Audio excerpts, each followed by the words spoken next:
Welcome to the Calm Analytics channel. I'm Borys Tizenghausen. December 8th, today's episode will be packed. So, in this episode, how Ukrainian drones have cut almost all profits from Russian oil and closed off the Black Sea to Putin, the Black Sea. Meanwhile, in Russia, there are renewed insistent calls to strike Europe with nuclear weapons. How Donald Trump's quick peace in Asia turned into a real war with fighter jets. Here's a chilling example of what could await Ukraine if the conflict is frozen. And France has been caught in a major scandal, hiding 18 billion euros of Russian assets for the benefit of its private banks. Brussels has finally found a way to strip Orban of his veto power.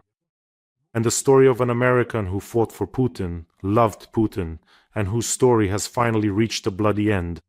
Even Tarantino himself would envy this plot. All this and more. There's a lot of interesting stuff in today's episode. If this is your first time on the channel, welcome. And be sure to subscribe so you don't miss future episodes. So in just 1 week, several Ukrainian drones have effectively imposed one of the most devastating sanction packages against Russia. Insurance prices for ships operating in the Black Sea have risen, threefold according to the Financial Times. According to the publication's sources, prices have risen the most in areas of the Black Sea adjacent to Russia, which border Ukraine, Georgia, and Turkey. In addition, the cost of insuring ships connected to the Russian Federation has increased significantly. And of course, the Financial Times suggests that the reason for the price increase was the attacks on Russia's Shadow Fleet tankers, which Moscow uses this fleet in order to circumvent Western sanctions. Well, let's do some simple math. Of course, that's the reason. And of course, small, proud, but very precise. Ukrainian drones have effectively caused the collapse of Russian oil trade in the Black Sea. A threefold increase in insurance means that the cost of transporting each barrel rises sharply. Since the global price of oil is not going to change, that is, India will not pay more. These expenses, the additional insurance costs, fall on the seller, meaning Russia.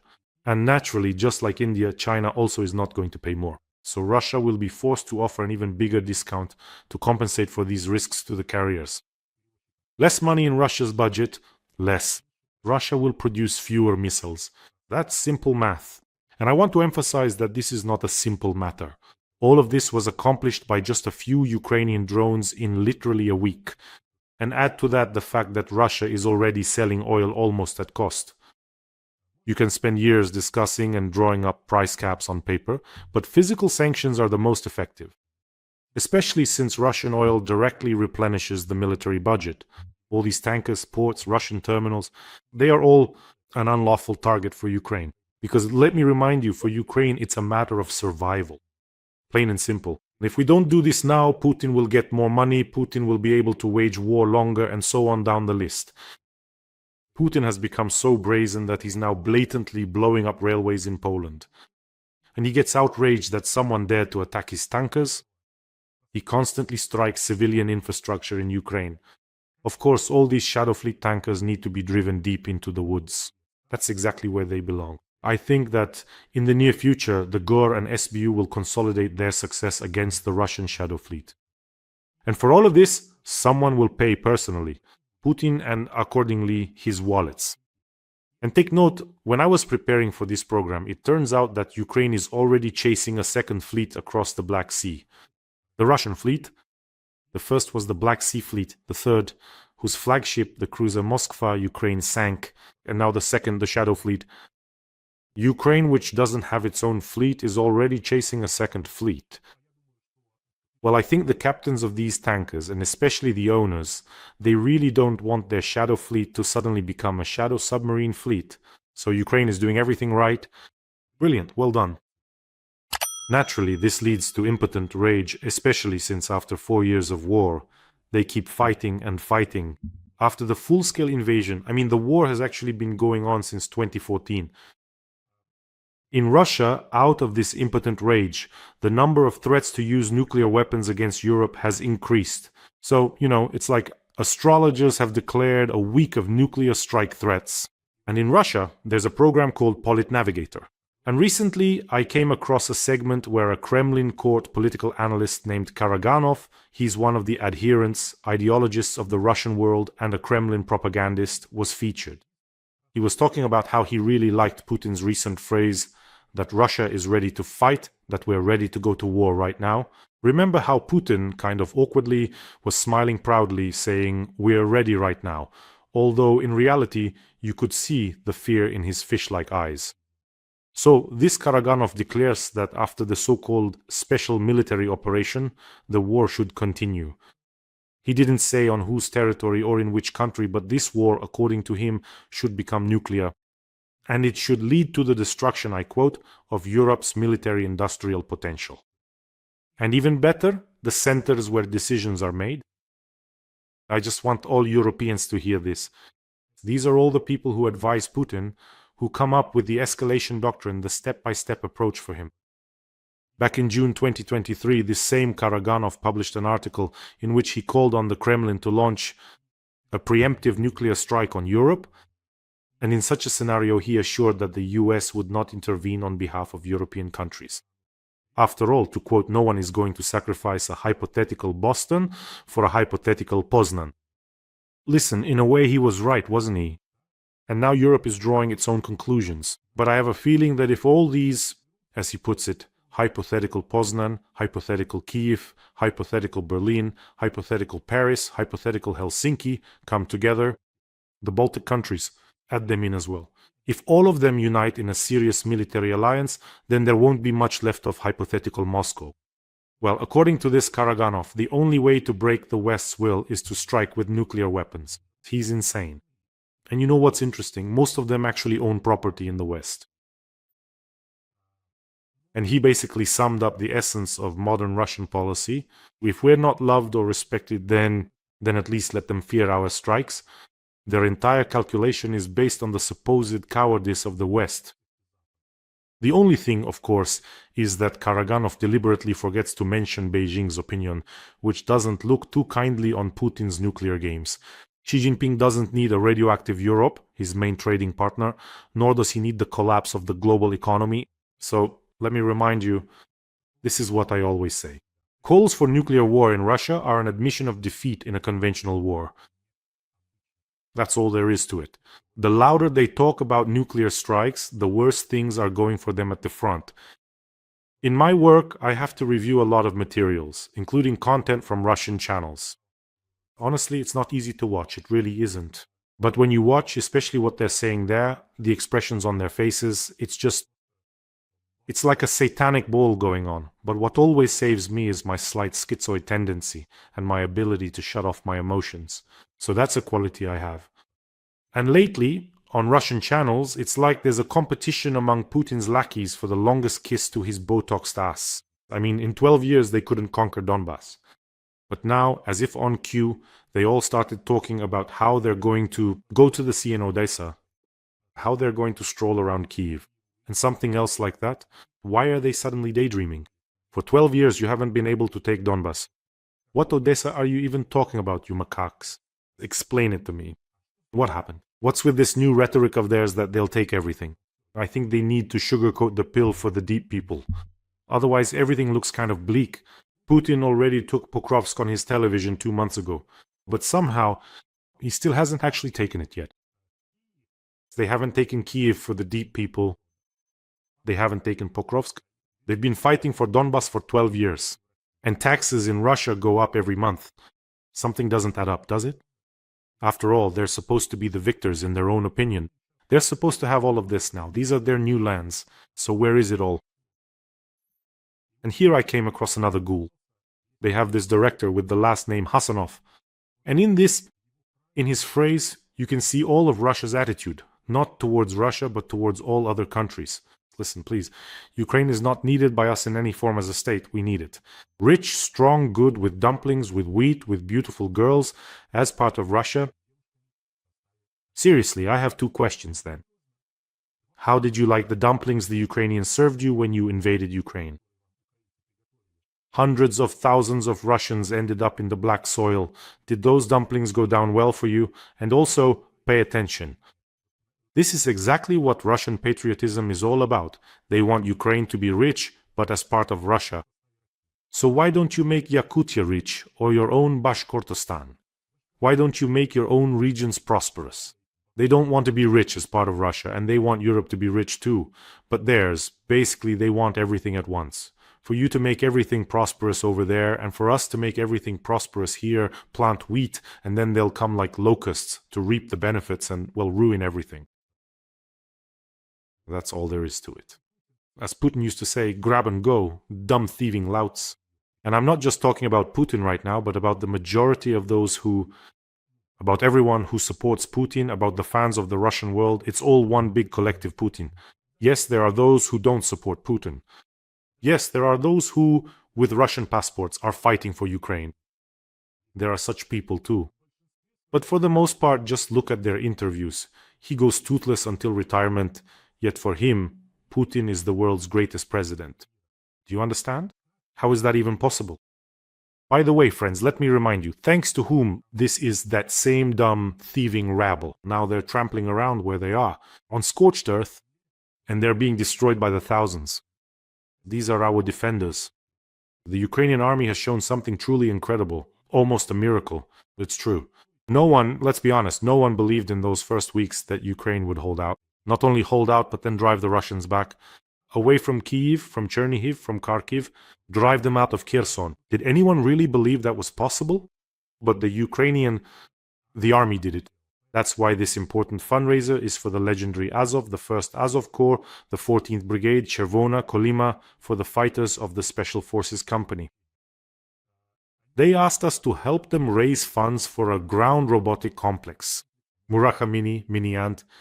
It's needed for evacuating the wounded, for delivering ammunition, for delivering supplies. In general, it's a multifunctional thing.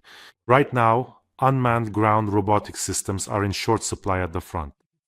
That's why the Azov fighters are asking us to help them and have recorded a video for you, friends, for the viewers of this channel. Please listen. Бійці роти спеціального призначення бригади «Червона калина» першого корпусу Національної гвардії Азов разом з глядачами каналу Бориса Тізенгаузена відкриваємо збір на наземний роботизований комплекс «Мураха Міні», який допоможе у виконанні бойових, логістичних та інших завдань на лінії фронту.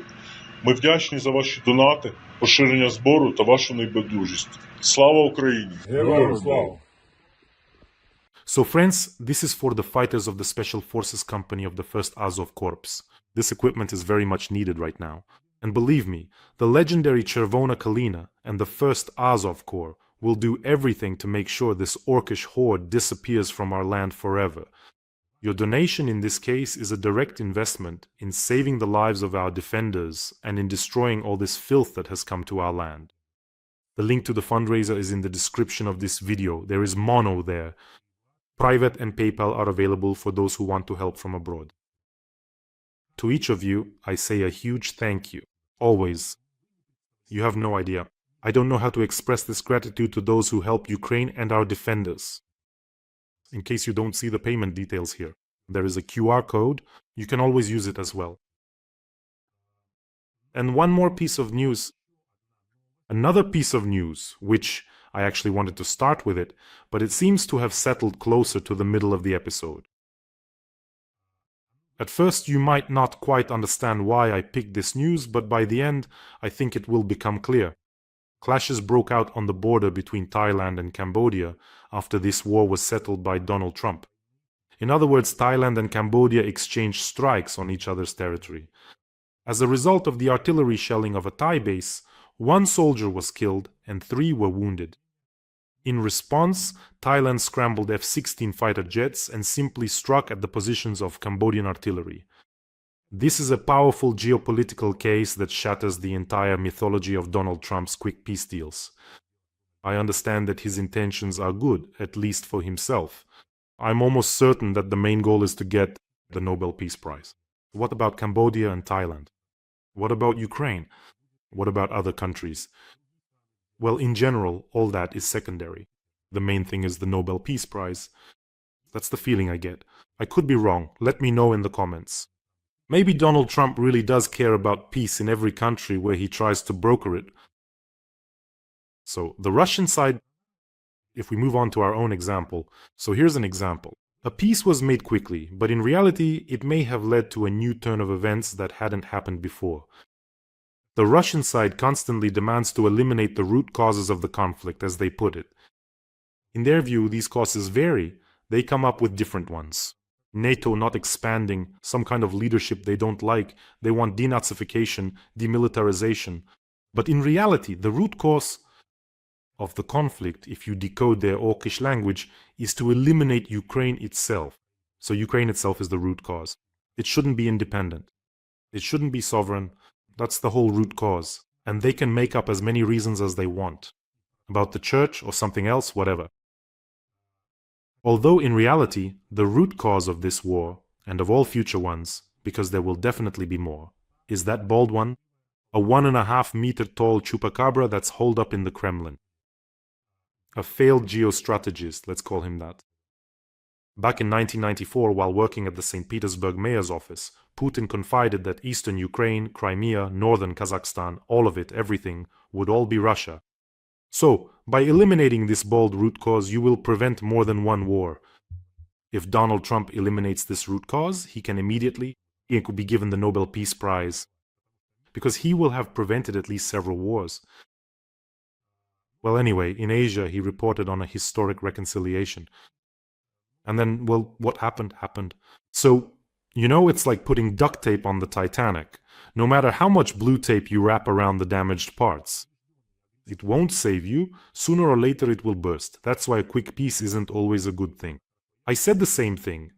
If you leave Hamas, if you let Iran develop nuclear weapons and support its proxies, after some time these terrorists will return and, unfortunately, may carry out an even more monstrous attack than they did before. Unfortunately. So that's all I want to say about a quick peace. Well, often people come to my comments and say, well, actually, Boris, Donald Trump is the president of the United States. He isn't obligated to think about Ukraine or Thailand or any other countries. He is obligated to think about the United States of America. That's reasonable. I'll tell you more. Donald Trump isn't required to be a model of decency and justice, of any kind. But there is one but. The United States, just like Russia, by the way, guaranteed Ukraine's sovereignty and territorial integrity in exchange for the transfer of our nuclear arsenal under the Budapest Memorandum. Give us back our nuclear arsenal or something equivalent to it, and we won't need any help. I'll go further. If Ukraine had kept that nuclear arsenal, Putin wouldn't have attacked at all, neither in 2014 nor in 2022. I'll go even further. Judging by Bill Clinton's recent interview, he understood perfectly well how Ukraine's nuclear disarmament would end. And he understood perfectly well that sooner or later, Putin would come here with war. That's exactly why in this interview he expressed regret and said that this is a war. It's our war, he said. It's a war of the United States, not just Russia against Ukraine. Well, yes, regret is good, but nuclear weapons are much better. Our segment, no money, but hang in there. It turns out, that residents of Russia's Kursk region who lost their homes because of the war have had their government payments cancelled. They were told that this month, December, is the last month they will receive payments for not having housing. Let me remind you, this is Putin's war. Putin is to blame for everything. In other words, Russians lost their homes. There was no need to start a war. No one would have lost their home. So you know how the governor appointed by Putin commented on this? He says, we're going to stop paying you money for your lost housing because the region's economy needs a new boost. That's how he explained it. So these are the real spiritual bonds. Here they come. I don't know, is this some kind of New Year's gift to Russians that their benefits are being taken away? Well, apparently, according to the Kremlin's logic, taking money away from Russians will give the economy a new boost. So a poor, hungry, homeless Russian will run around and work better. That's how I interpret it. By the way, I looked at the amounts, 73 billion rubles.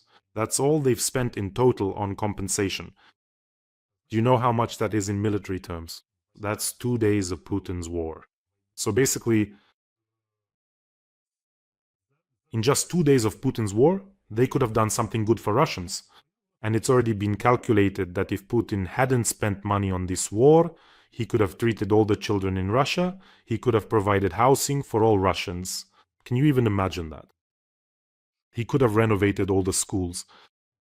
But no, he decided to go to war. A road for all Russians, by the way. The motherland will abandon you, son. Not right away, but as soon as the money runs out. First, you'll lose your home, and then they'll say you're too much of a burden on the budget. By the way, that's a big message to those who return in disgrace. That's what I call them, disgraced bastards. To those who return from the front to Russia to their homes, and how they will quickly cut off their payments. You just won't even have time to blink, friends, by the way.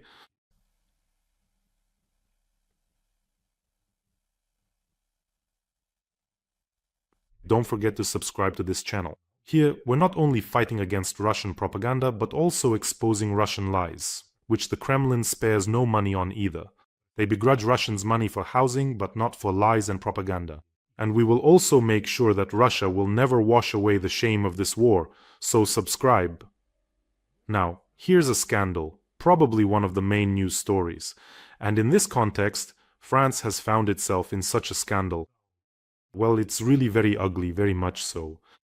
France is opposing the use of Russian assets to finance the reconstruction of Ukraine and to provide Ukraine with weapons. It turns out, just so you understand, that 18 billion euros were hidden by someone in France. In other words, these Russian assets were kept there, but they decided not to talk about them. These assets were kept in private banks, and now, in the context of us talking about a reparations loan, they're already prepared to hand over mechanisms to process Russian assets, to transfer not just the interest, but also the principal of the assets. And now it turns out that all this time, 18 billion in Russian assets were sitting in private banks in France. What was happening with them? Who was making money off them? What kind of interest? No one knows. And France says, well, if you decide to confiscate, then go ahead with the Belgian ones or some others, but not the French ones. And not French, but Russian assets in France. Don't touch them. We never agreed to that. I called this a big rat scandal. It's just, well, simply put, they decided to rake in the heat with someone else's hands. What else is there to say? Macron has always looked like Europe's hawk, but at Belgium's expense if necessary. Belgium is taking the hit. It has taxed the income, well, those interest payments from Russian assets that are held in their depository, and is transferring them, well, for the reconstruction of Ukraine, for buying weapons. But France wants to keep its hands clean. Macron, well, that's really not a good look. No one would have known. Can you imagine? Just picture it. They were sitting there and we wouldn't tell anyone. Let those Russian assets stay with us. 18 billion. Let them sit there. We won't tell anyone. But when they said, hey, you have them? Well, okay, we have them, but we won't give them to anyone. You should give them back. I mean, really, Macron, how is that okay? It's just not right at all.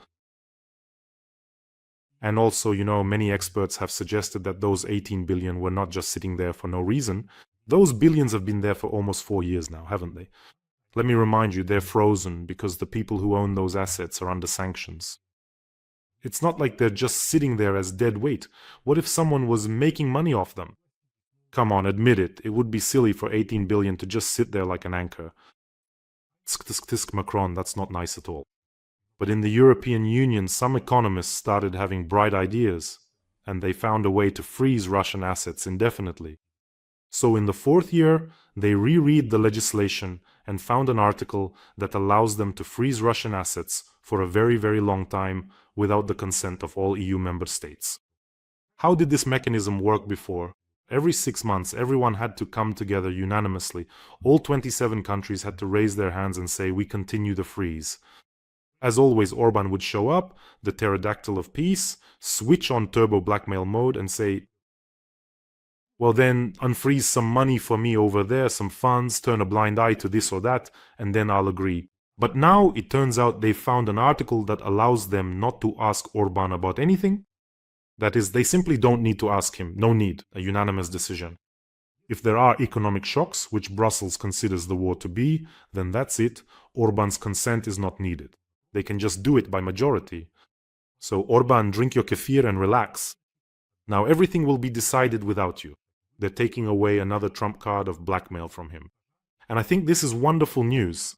It fundamentally changes the rules of the game in European bureaucracy. So yes, Orban, sorry. Honestly, to be fair, the amount of trouble Orban causes within the European Union, you'd have to look hard to find an external enemy who could do as much. So take a break, Orban. Elections are coming up in Hungary next spring. The opposition is gaining a lot of ground. So yes, and without Russian oil, without Russian gas, it's going to be tough to win the elections. You won't be able to buy off the electorate anymore. The electorate. Well, while some are hiding information about Russian assets, other countries are behaving differently. 7 European Union countries have appealed to the head of the European Commission, Ursula von der Leyen. They are calling for a faster decision on the reparations loan. Why did I pick this news? Because I'm about to read you the names of these countries. In other words, they're saying that time is of the essence. So transferring and purchasing weapons for Ukraine to ensure Ukraine is in a strong position needs to happen as quickly as possible. So who are these heroes? Estonia, Lithuania, Latvia, Poland, Finland, Sweden, Ireland. For the most part, these are countries that know firsthand what it's like to have an unreasonable neighbor. Extremely unreasonable, I would say.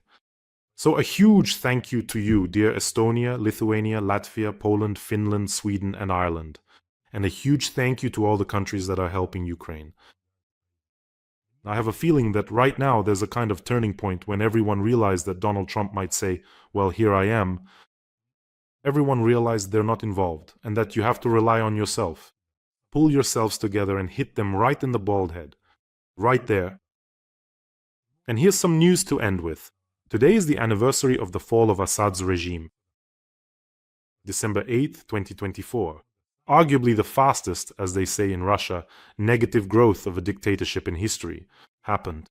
Let me remind you, the Assad dynasty, which tormented Syria, ruled for 53 years.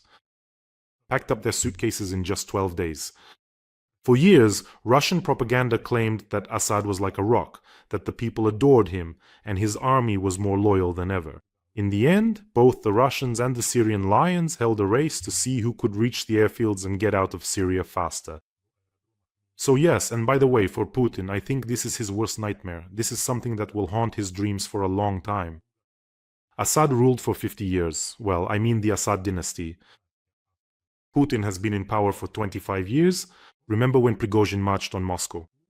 And if he had actually entered Moscow, no one would have put up any resistance. That's it. He would have walked into the Kremlin, sat down, said, "Bring me the Monobank cap from the museum, give me the crown and whatever else. I'm going to rule now." And the balding toad would have holed up somewhere in a bunker, sitting there in silence. They would have released his clones, his replicants, underground, and they would have scattered all over the Kremlin, running around, and it would have taken a long time to catch them all. And also today I wanted to tell you this news about the American. These events didn't happen today, but today a verdict was delivered against the Russian soldiers who killed the journalist. Sputnik, that's the Russian propaganda outlet, the American. Russell Bentley. They were each sentenced to 12 years in prison. At the time I covered this story, you could make a movie out of this. This news story is all of Russia in a nutshell. It's just like Tarantino. He's got nothing on this. He hasn't even seen scripts like this. So what happened? This Russell Bentley with the call sign Texas really loved Putin. He practically worshipped him. He moves to Russia. He's a communist. He fights against American imperialism. He's 64 years old, by the way, and he was convicted for drug smuggling back in his homeland, was on the run from the law, came to Donbass in 2014, converted to Orthodoxy, married a local school teacher, walks around in a cowboy hat, wears the occupier's Z symbol, the Soviet Union flag, and the flag of this unrecognized DNR. So basically, he was like a mascot for Russian propaganda. They showed him all the time. Look, an American is fighting for Russia, for Putin, and so on. And he liked to repeat that he came here to save the world from American imperialism. Well, he saved it, I guess. You know what happened? He was filming the aftermath of a strike, somewhere in that cowboy hat of his. Some tankers from the 5th Brigade of the Russian Armed Forces, completely wasted, just drove up to him. Tankers from the 5th Brigade of the Russian Armed Forces. Because of his accent, they decided he was a NATO spy. Well, who else could it be? Obviously the cowboy hat. They grabbed him and dragged him into a basement. Let me remind you, they were totally out of it, drunk. They started torturing him there. So they said, "Tell us who hired you from NATO. You're directing artillery here," and so on. They tortured him so harshly that he confessed to everything. "I'm a spotter. I'm from NATO. I'm from somewhere else too." Well, they realized when, of course, he died from such severe torture. At first he was screaming, "I'm one of you, I love Putin," but it didn't help at all. They only understood later when someone called them asking where he had disappeared to, if they had seen the American with the letter Z, and then they realized what they had done. They decided to cover their tracks. They stuffed him. They put him in his own car, drove it to some old brick factory, and blew it up with a TNT charge. A day later, they showed up, realized that the explosion hadn't burned everything, so they burned whatever was left that hadn't finished burning. Well, as Putin said, more and more people are fleeing from the West and the USA to Russia. Well, go ahead, keep running. Are these the kind of drunk people waiting for you there? Russian tank crews as your hosts? Friends, take care of yourselves and your loved ones, subscribe to this channel, and I ask you, let's support the legendary Azov. There's just a little bit left to raise in this fundraiser. The link to the fundraiser is in the description of this video. And once again, I want to say a huge thank you to everyone for your support. Have a peaceful day, everyone, and glory to Ukraine.